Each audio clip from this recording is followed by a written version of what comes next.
Alright guys, you're joining us down at Cologne, GamesCom 2009, and I'm lucky enough to be joined by Tim Jones, who is the project lead for Aliens vs Predator. Now Tim, I've just seen the demo that you're showing in Cologne, which is the Alien gameplay. Can you tell us a little bit about that? Yeah, indeed. I mean, as you probably know, the game is focused on having three very different perspectives, and the Alien gameplay side of things, which is probably the weirdest of all of them, in that as the player you can crawl on all the surfaces in the environment and hide out in the dark, lurk around, seeking your prey, and trying to find hosts for harvesting in order to boost the numbers in the hive. So, I mean, it's a real mix of like vulnerability and power, as you've seen in the movies. Like, you know, you fire a pulse rifle at an alien, it will go down. But if you're up close and personal with an alien, then you're not going to fare so well. So, yeah, I mean, we're focusing on, you know, quite a lot of stealth type gameplay where you are lurking in the dark, being that scary monster. But for the alien it's very different because you don't have any guns, you've just got your claws, your teeth, your tail. We put quite a lot of effort into focusing on the melee combat in the game, which is obviously important for the Predator as well, because he's got his iconic wrist blades.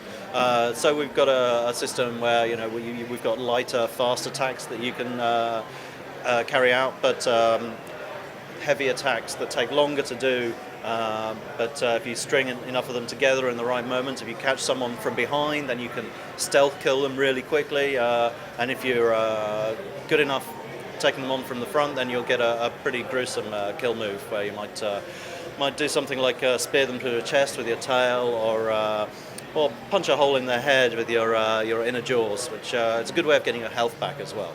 A lot of people will remember the original game, which I think was about 10 years ago now. Yeah, it came out in 1999 now. But a lot's changed since then. The technology's improved. You can now the alien seems to be able to get into vents a lot quicker and easier, and the geometry of the levels has become more complex. Yeah, indeed. I mean, back in 1999, it was still a challenge then to get the alien crawling all over the place, but the level geometry was that much simpler. And now, you know, we have to detail everything up with all the pipes and wiring and that's quite a challenge for the player to get around. So we've put a lot of effort into making it as intuitive as possible, smoothing out that experience and allowing you to jump from point to point, use your focus mode to highlight points of interest in the environment, like vents and ducts that you can then just duck into or leap from across a room into at the push of a button, which hopefully people will really enjoy that sense of, you know, empowerment and agility that it really delivers. Finally, can you give us just a bit of a hint as to what we can expect from the multiplayer game as well? Well, we've just announced that we're doing a full 18-player online multiplayer for all three formats, for PC, Xbox 360 and PlayStation 3. It'll feature a variety of game modes with both three-way and two-way species matches.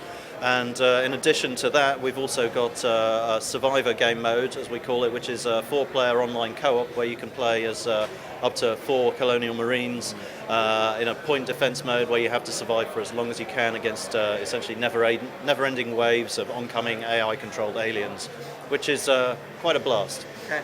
Tell us what formats is the game out, and when can we expect it? The game is out on PC, Xbox 360 and PlayStation 3, and it's coming out in February 2010. Great stuff. Thank you very much for your time, Tim. You can find out more about Alien vs Predator as well as all the stuff that's going on here in Cologne on GameSpot.com.